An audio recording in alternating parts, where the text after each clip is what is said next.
Hi guys, welcome to Anushala by Anushree. This is the last lecture for class 9th History, Chapter 2, Socialism in Europe and the Russian Revolution. अब तक हम देख चुके हैं कि socialism क्या है, यूरोप में किस तरीके से आएगा, स्पेशली रशिया में क्या कंडीशंस थी और फिर रशियन रेवोल्यूशन कैसे हुआ।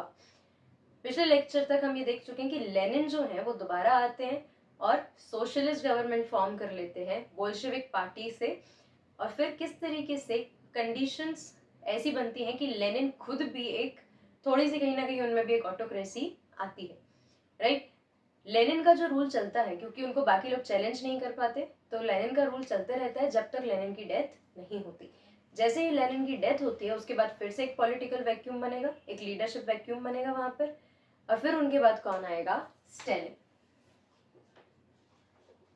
लेनिन के बाद एक और सोशलिस्ट लीडर यहाँ पर आएंगे जिनका नाम है स्टेलिन। और जब तक स्टेलिन रूल करेंगे रशिया पर, उस टाइम पीरियड को हमने बोला है स्टेलिनिज्म। जैसे लेनिन के पीरियड में लेनिनिज्म था, वैसे ही स्टेलिन के पीरियड में स्टेलिनिज्म था, ठीक है। मतलब the time period during which Stalin ruled over the country of Russia by forming a socialist government. Stalinism की सबसे ज्यादा खास बात क्या थी, मतलब पढ़ने लायक बात क्या है? कलेक्टिवाइजेशन। स्टेलिन एक पॉलिसी लेकर आते हैं जिसका नाम होता है कलेक्टिवाइजेशन। नाम से ही आप समझ सकते हैं, मतलब कलेक्ट करना किसी चीज को। ये स्पेसिफिकली होती है पीजेंट्स के लिए।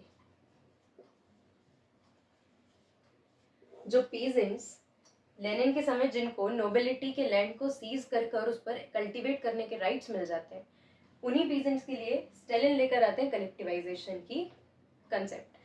कलेक्टिवाइजेशन में क्या बताते हैं कि जितने भी फार्मर्स हैं, है ना, वो क्या करेंगे? ग्रुप्स बनाएंगे।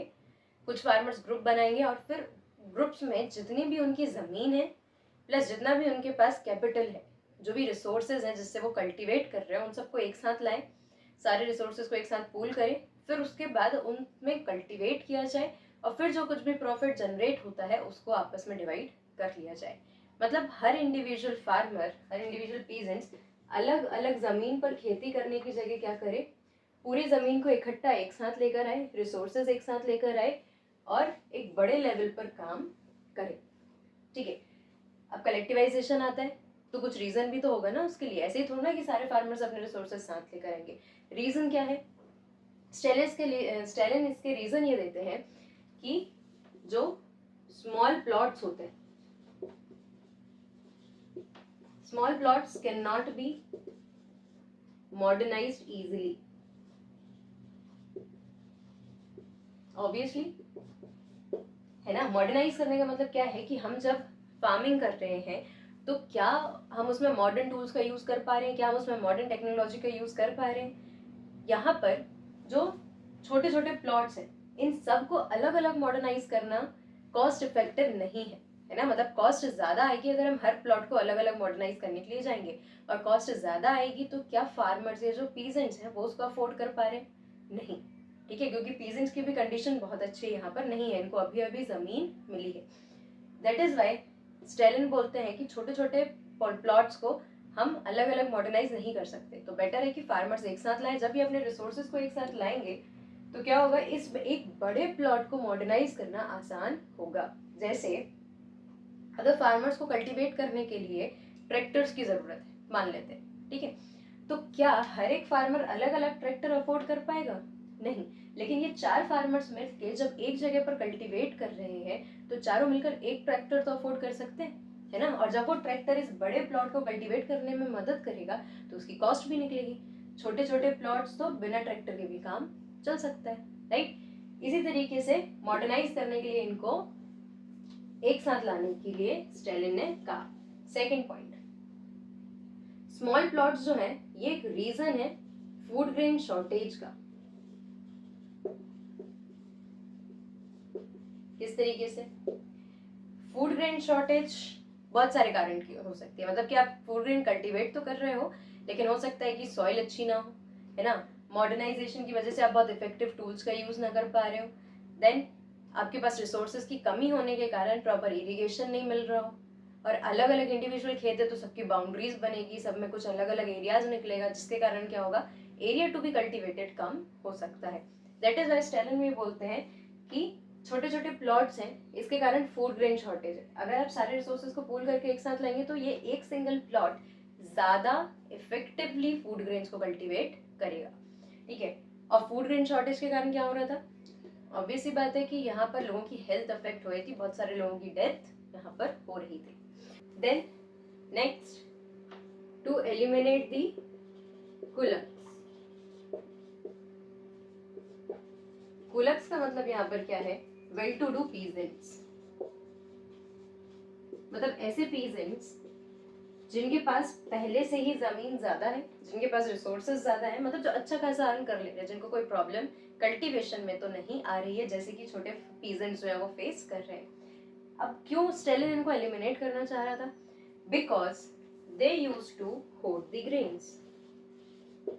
ये ग्रेन्स को होर्ड कर लेते थे। होर्डिंग का मतलब होता है कि किसी भी चीज को, किसी भी प्रोडक्ट को इकट्ठा करके तब तक रखते जाना जब तक उसके प्राइसेस नहीं बढ़ जाते। और प्राइसेस कब बढ़ेंगे, जब मार्केट में डिमांड है लेकिन सप्लाई नहीं है, ठीक है। अब मार्केट में जरूरत है मान लो वीट की, ठीक है, लोगों को आटा चाहिए, लोगों को खाना खाना है, लेकिन प्रोडक्शन वीट का नहीं हो पा रहा, या प्रोडक्शन हुआ भी है तो मार्केट में उसकी सप्लाई नहीं पहुंच रही। तो जितनी कम सप्लाई है, जितनी थोड़ी बहुत वीट मार्केट में अवेलेबल है, उसके प्राइसेस क्या होंगे, बढ़ जाएंगे। और जब ये प्राइसेस बढ़ जाते हैं तब ये होर्डर्स करते हैं, अब वो अपना जो सामान है, मतलब जो अपना प्रोडक्ट है उसको बाहर धीरे धीरे करके मार्केट में निकालना चालू करते हैं, जिससे क्या होता है, जो प्राइस उनको सेम प्रोडक्ट के लिए मिल रहा था अब उसके लिए उनको ज्यादा प्राइस मिल रहा है, ठीक है। क्यों, क्योंकि उन्होंने होल्ड करके रखा है।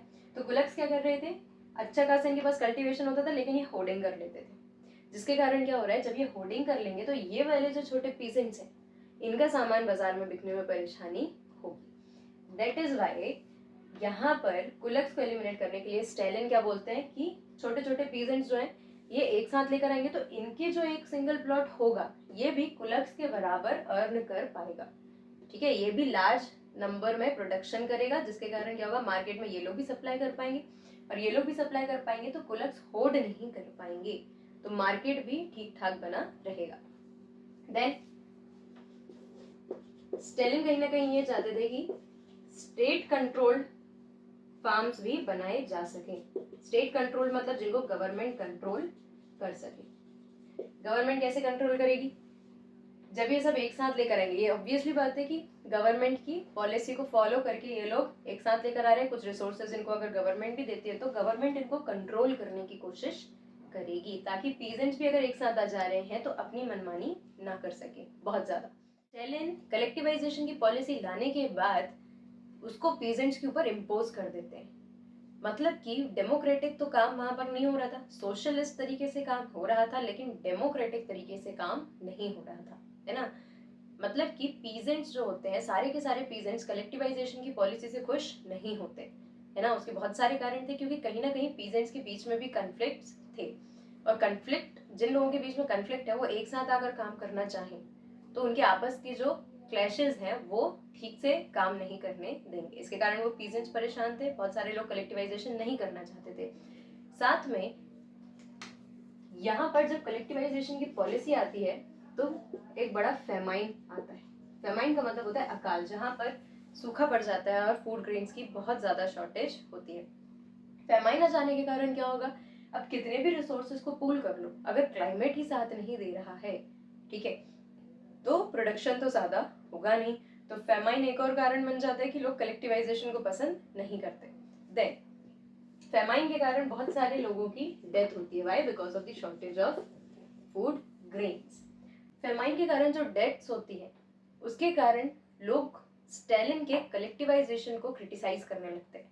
जब स्टेलिन को ये समझ में आता है कि बहुत ज्यादा क्रिटिसिज्म बढ़ रहा है इनके कलेक्टिवाइजेशन के against, so he started labelling the critics as the conspiracy against the socialism. मतलब कि सोशलिज्म के अगेंस्ट चले जा रहे हैं लोग जो कि कलेक्टिवाइजेशन को खराब बोल रहे हैं, जबकि ऐसा नहीं था, क्योंकि सोशलिज्म से पीसेंट्स खुश थे but they were not happy with the policy of collectivisation, क्योंकि उनसे पूछा भी नहीं जा रहा था कि आप कलेक्टिवाइजेशन करना चाहते हो या नहीं, बस उनके ऊपर इम्पोज कर दिया गया था। जब क्रिटिसिज्म ज्यादा बढ़ने लगता है तो स्टेलिन क्या करते हैं, क्रिटिसाइज करने वाले लोगों को, जो लीडर्स होते हैं, उनको उठाकर अरेस्ट करते हैं। अरेस्ट करने के बाद कई लोगों को एग्जीक्यूट भी किया जाता है, मतलब उनको किल भी किया जाता है, और बहुत सारे लोगों से फॉल्स कन्फेशंस भी लिए जाते हैं उनको एग्जीक्यूट करने के लिए। मतलब कि कुल मिला के क्रिटिसिज्म कम करने की कोशिश स्टैलिन यहाँ पर करते हैं। तो यहाँ पर स्टैलिन से भी लोग खुश नहीं है, जार से भी खुश नहीं थे, लेनिन से थोड़े हद तक खुश थे, लेकिन बाद में लेनिन ने भी जो थोड़ी सी ऑटोक्रेटिक हरकतें वहां पर दिखाई उसके कारण उससे भी खुश नहीं थे। और फिर स्टैलिन आते हैं, तो स्टैलिन भी पूरी तरीके से लोगों के अगेंस्ट लोगों के अकॉर्डिंग काम नहीं कर पाए। ठीक है, ये थी हमारी सोशलिज्म की कहानी। अब यहाँ पर नेक्स्ट टॉपिक है आपका कि सोशलिज्म का, जो रशिया में सोशलिज्म हुआ, एक सोशलिस्ट गवर्नमेंट फॉर्म हुई, उसका पूरी दुनिया भर पे क्या असर पड़ा, यूरोपियन नेशंस पर क्या असर पड़ा। तो हम एक तरीके से कहेंगे कि उसने एक मिक्स्ड ओपिनियन फॉर्म किया है। ठीक है, किस तरीके का मिक्स्ड ओपिनियन? बहुत सारी कंट्रीज थी जिन्होंने सोशलिज्म को सपोर्ट किया। क्यों? क्योंकि वहां पर वर्कर्स स्टेट बनने की बात हुई थी, है ना, मतलब कि वहां जो वर्कर्स हैं उनकी गवर्नमेंट बनने की बात हुई थी। सोशलिज्म यही है ना कि सारे रिसोर्सेज को लोगों को डिस्ट्रीब्यूट करके देना, किसी भी एक हाथ में या किसी भी ग्रुप के हाथ में हम रिसोर्सेज को नहीं रख रहे, सबको इक्वालिटी दे रहे हैं in terms of the usage of resources, right. Worker state बनता है तो कुछ यूरोपियन कंट्रीज कर रही हैं रशिया का सपोर्ट, मतलब यूएसएसआर में जो सोशलिस्ट गवर्नमेंट बनी उसका सपोर्ट। बहुत सारी कंट्रीज ने उसको क्रिटिसाइज भी किया है, राइट। तो मतलब एक मिक्स्ड ओपिनियन सारी कंट्रीज में पहुंचता है। लेकिन यहाँ पर एक नेगेटिव ओपिनियन, मतलब एक नेगेटिव पॉइंट जो हमारे सामने आता है कि यूएसएसआर की एक सोशलिस्ट कंट्री होने पर वैल्यू डिक्लाइन होती है। कैसे? क्योंकि सोशलिस्ट गवर्नमेंट तो बना लेते हैं लेनिन, राइट। प्रोविजनल गवर्नमेंट भी तो वर्कर्स के लिए बनी थी ना, लेकिन अल्टीमेटली प्रोविजनल गवर्नमेंट को भी पावर जब लेनिन के हाथ में जाता है तो अच्छा नहीं लगता। ठीक है, तो फिर वो लेनिन के अगेंस्ट एलिगेशंस लगाने चालू कर देते हैं। फिर लेनिन जब फाइनली सोशलिस्ट गवर्नमेंट बनाते हैं बोल्शेविक्स पार्टी को लेकर, तब भी जब लोग अल्टीमेटली उनकी बात को नहीं मानते हैं लास्ट में, तब उनको भी ऑटोक्रेसी कहीं ना कहीं रहती है। फिर उसके बाद आपके स्टेलिन जो आते हैं, स्टेलिन का भी जब यहाँ पे क्रिटिसिज्म होना चालू होता है तो वो भी अपनी पावर का यूज करने लग जाते हैं। तो बेसिकली सोशलिस्ट गवर्नमेंट बनाने के लिए रेवोल्यूशन तो भरपूर हुआ रशिया में, ठीक है, बनती भी है सोशलिस्ट गवर्नमेंट, बट स्टिल जो ट्रू फॉर्म या ट्रू एसेंस ऑफ सोशलिज्म होना चाहिए वो हमको रशिया में कहीं देखने को नहीं मिलता, है ना। मतलब बाद में वर्कर्स और पीजेंट्स तो कोशिश कर रहे हैं, ठीक है, लेकिन जो लीडरशिप है वो पूरे ट्रू एसेंस में सोशलिस्ट को नहीं मान रही। हम कहेंगे सोशलिज्म को पूरी तरीके से फॉलो उन्होंने नहीं किया। So this was the story of socialism in Europe and the Russian revolution.